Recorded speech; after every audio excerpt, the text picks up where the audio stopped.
Coming to you live from somewhere, it's Mage Captain Gilshanks.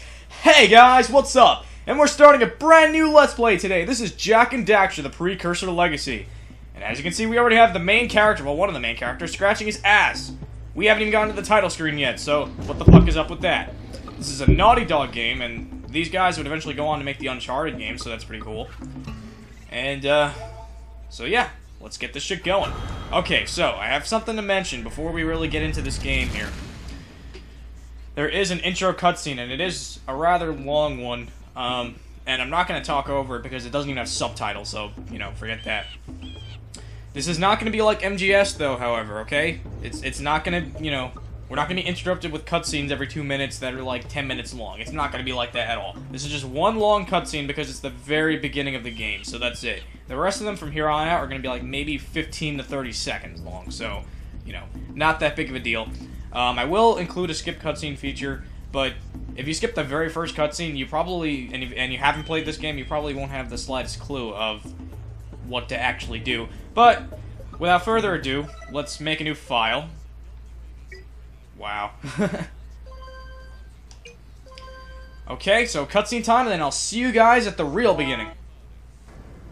I have spent my life searching for the answers that my father and my father's fathers failed to find. Who were the Precursors? Why did they create the vast monoliths that litter our planet? How did they harness Eco, the life energy of the world? What was their purpose? And why did they vanish? I have asked the plants, but they do not remember. The plants have asked the rocks, but the rocks do not recall. Even the rocks do not recall.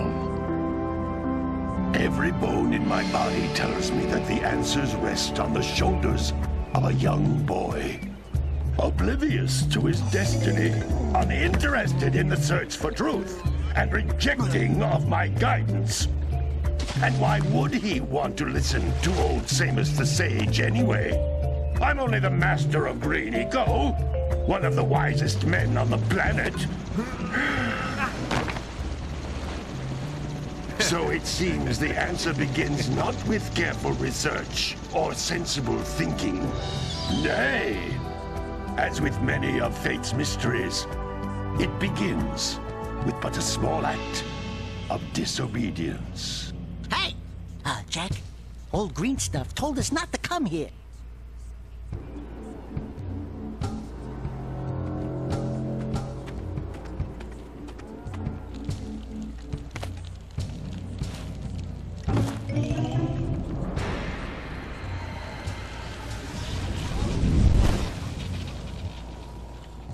Continue your search for artifacts in Eco.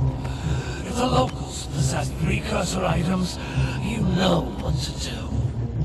Deal harshly with anybody who strays from the village. We will attack it in due time.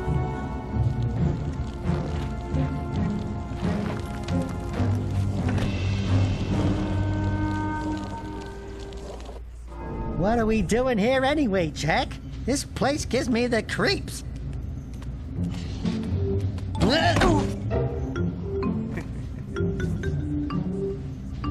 Huh?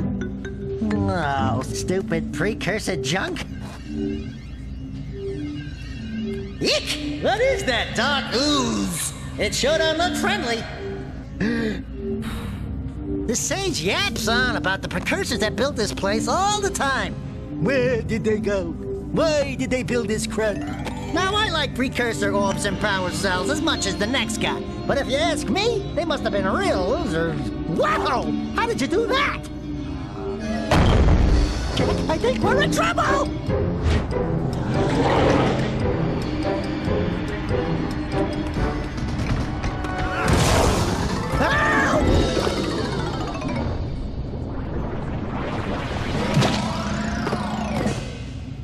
Man, that stung! I told you we shouldn't have come here, and you listened! What?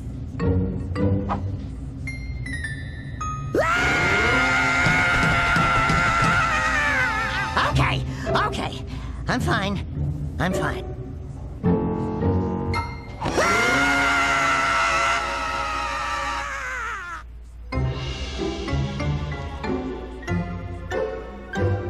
What in green tarnation do you two want? I was... Don't tell me!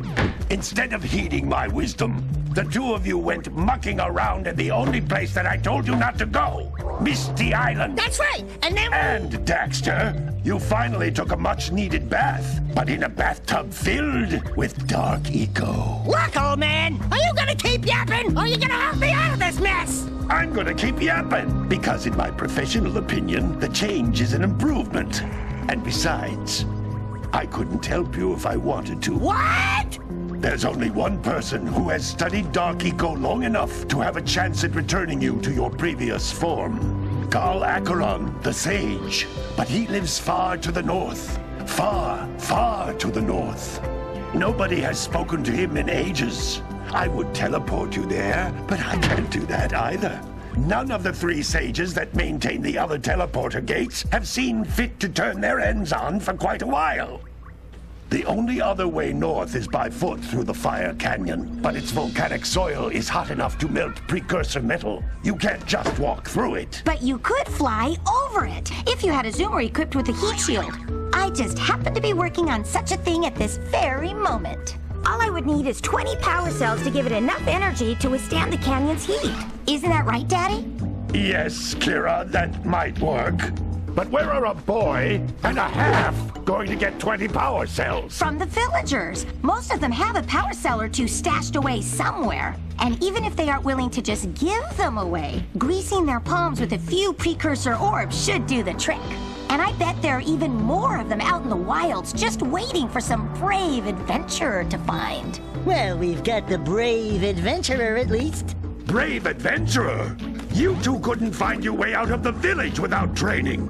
Before you do anything else, you better go through the warp gate and get some practice on Geyser Rock. We won't find any more of that dark gooey eco stuff, will we? 'Cause I'd hate to fall in again and turn into you. Get in there before I turn you both into ferns.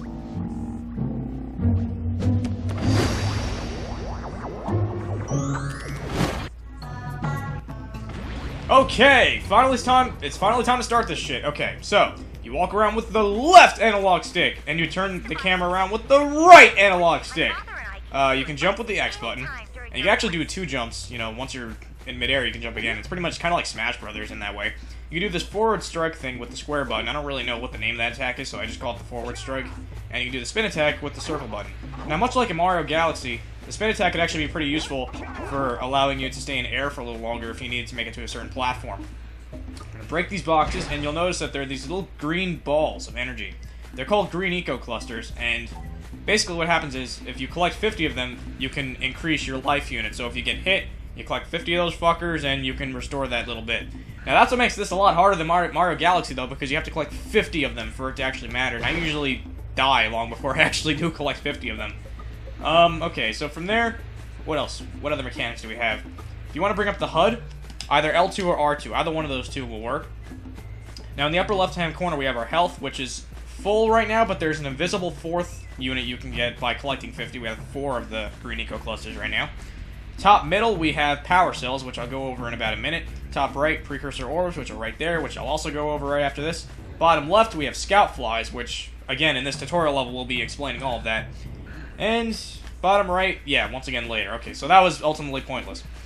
You can roll around with R1. Jesus Christ, that's a tongue twister. So if you combine it with the X button, you can actually do a long jump. And if you hold it while not moving and then jump, you can do a high jump. I think that covers... No, that doesn't cover everything, because you can jump with X and hit square, and there you go. You got a ground pound, which you're actually going to have to use to collect scout flies. So, I believe that's everything. If there's anything else, then, well, I'll bring it up when I bring it up. So these are the precursor orbs, which, of course, they have to explain to us. But basically, this is kind of like your currency in the game. Now, that could be a little misleading, because the game doesn't actually have item shops, necessarily. But the main idea is to collect all the power cells, and a lot of them are gained through trading precursor orbs, so that's why you still want to collect all the precursor orbs. So that's pretty much all they're useful for. As far as 100%ing the game goes, all you have to do is collect all the power cells. That's how you get the secret ending. There are extra precursor orbs that they just sort of throw in there. This is, by the way, this is a power cell. Now, if you played any of the Mario 3D games, yeah, it's pretty much the same idea. These are kind of like the stars. For completing a mission, you get a power cell. Now, the beauty of this game is that you don't just collect a power cell and then exit the stage and then go back into the stage and decide which power cell you want to get next. You can do it all in one visit. This game is very fast-paced, very fluid. There's 8 million things going on. The toughest thing about it is deciding what you want to do first. Well, this level's pretty linear, but when we get to the other ones, it's going to be more spread out. So what I just got was a scout fly, and you actually have to break the boxes like that. You can't just do like a spin attack or whatever. Now, normally these are going to be hidden all throughout the level. In here, they're just sort of showing you what they are, so that's why they sort of put them all next to each other. But once you get 7, there's 7 in every level. Once you get all 7 of them, then you'll actually have a power cell. Then you'll actually have a power cell. I don't know why I went into some weird accent there for a sec.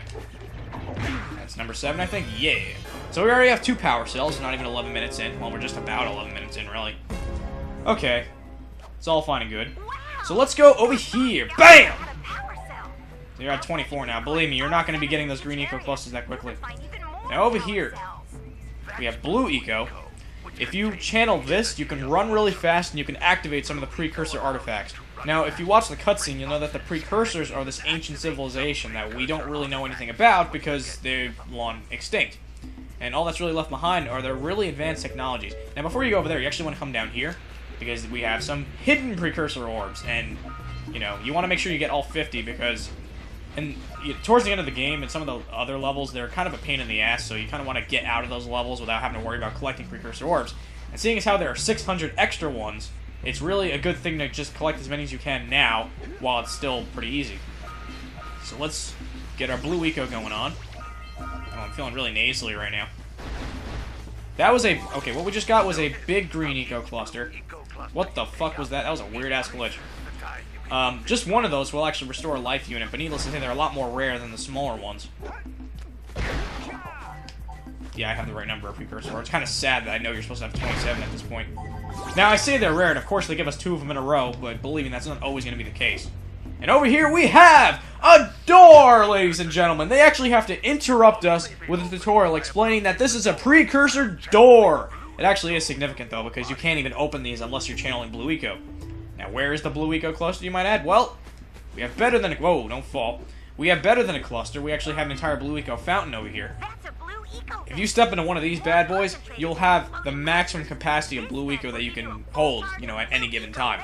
And I'm actually going to show you what that is in about a minute. See in the bottom right corner? See how, like, 3/4 of the circle is full? That's the most amount of eco that you can channel at any time. They're going to be, like, multiple color ecos. And sort of, it's like a visual representation of the time you have with it. So we opened a door, and we got a power cell for it. I wish every mission in this game was that easy. Well, not really. Actually, no, I don't. I don't want it to be that easy. There's a reason this is my favorite platform of all time, and it's not because it's easy. Well, though some parts of it is easy, like this, you know, this level right here. But hey, you know what? If the beginning of the game isn't even easy, then it's gonna turn a lot of people off. I mean, I'm not really into, like, those games that are, like, right from the fucking tutorial level that you're already getting your ass kicked, like Ninja Gaiden and shit like that. Oh, of course, now they explain the green eco clusters, you know, even though I did that, like, as soon as we saw some, which they should have. They should have explained it, like, way back, but I guess they figured that some people aren't going to break the boxes, so they might as well just have some of them out in the open. You're never going to see them out in the open like that. I don't think you are, anyway. Usually you have to break boxes for them. Oh, see, I'm already full on health. We have... See how I have the 3 units, and it says 50? That 50 is basically like our invisible 4th health meter. Wow, I almost always get hit on those spikes. I was about to show you, like, what happens when you lose that 4th one. It just goes back to saying 0. So now we have all the precursor orbs, and we have a power cell, and this is our last power cell of the area, too. So that pretty much wraps it up for the tutorial level. Okay, all fine and good. Let's get some blue eco going, and we can activate this platform. See, blue eco... Excuse me, blue eco can really come in handy in areas like this. Well, in the entire game, really. Blue eco is probably the one you'll be using most often. So we step on the switch. BAM! That really wasn't much of a bam, because I missed and then I just walked onto it. Okay, so we're going to go back to the Green Sage's hut. Now, I was going to end the level, end the video here, but I felt bad after that 6-minute cutscene, so I want to include some more, you know, for you guys to actually watch and enjoy, especially considering I didn't upload a video yesterday. I do apologize about that. That's nothing compared to the challenges that lie ahead. Then no problem. We got the moves, eh, Jak? We'd love to stay and chat, Big Green, but we're, itching to get on with our adventures. Fine, fine. adventure away then. And while you're out adventuring, why don't you make yourself useful? This, by the way, what he's explaining here, I'm already going to explain it, so that's why I don't mind talking over this cutscene. This is how you actually establish missions in the game, because it's not going to be like Mario, where you just jump into a level, and then like it has like the mission title just already right there for you. A lot of times in this game, you'll actually have to talk to people to know what you're supposed to do in the levels. It's a lot more interactive that way, and I really like it. So yeah, I'm going to show you one of the other beautiful things about this game right here. So this is the Sage's hut, and we're about to go into the Sandover Village. But you'll notice, we're in a different area. We're now in the Sandover Village, and there was no cutscene. There was no loading screen, rather. Very strange, isn't it? Yep. That's the beauty about this game. There are 0 loading screens, except when, well, there's one when you first load it up. But, once you're actually playing, there are 0 loading screens. It's just one fluid continuation.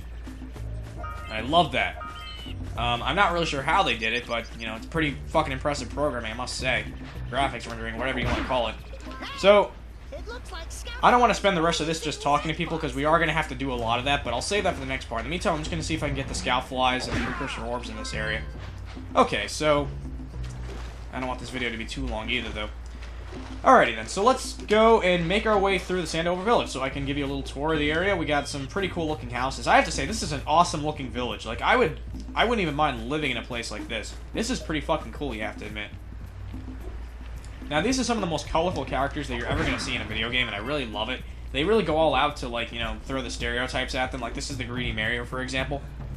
And there's the old farmer, there's the wacky stoned artist who is actually right over there.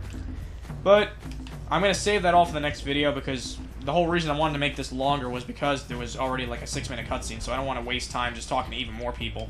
How many Scout Flies? You have 3? Okay, well, we probably need more than that. Alright, so let's come up here.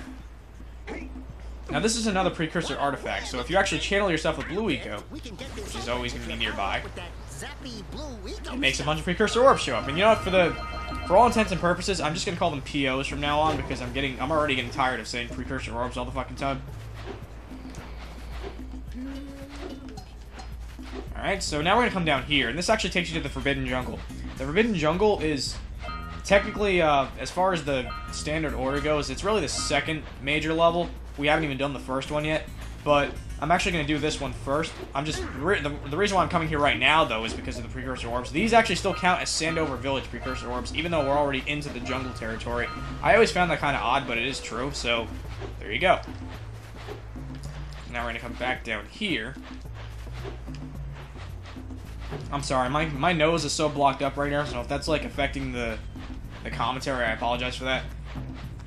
Because it's like, I don't know, I just woke up this morning, and the whole reason why I didn't record yesterday is because I really was feeling sick, so it was just like, and I tried, and the commentary really sucked. It's a lot worse than it actually is now, so that's why. We have a Scout Fly over here, and this statue is actually pretty cool. I'm going to save that for the next part, though, to actually show you what he's about. Or it, or however you want to say it. 88. No, we need 3 more up here, and I think I know where the last 9 are. Nice. Okay, so we're racking them up left and right here, and these should be the last of the POs. Okay, so we got the POs up here. Now, this actually goes into the Fire Canyon. From what Kim Kardashian was talking about, you have, we have to get 20 power cells, and then she's going to be able to power up our Zoomer, which I actually haven't showed you that. I'll show you that in the next part. And then we can cross the Fire Canyon. That's how you actually get to the second major area in the game. Not to be confused with the second level, which, once again, is the Forbidden Jungle, but... See, that's the thing with this game. It's going to be really difficult to LP because there are so many things that they throw you at once. And I'm trying to explain one thing, but 3 other things are popping up as I'm doing that. Is there a Scout Fly in here? I think there is. And we already have 5, so we just need 1 more. Excuse me. Like I said, very nasally today. But I didn't want to go another day without recording. I felt horrible about that. So what I'm actually going to do, not today, but tomorrow, there's going to be 2 videos. There's going to be part 2 and part 3 tomorrow, just to make up for the lack of a video yesterday. Where's that last one? Did I get the one down here? Oh, this isn't good. Sandover Village, I'm already forgetting where all the Scout Flies are. I'm forgetting, like, the ones I already got.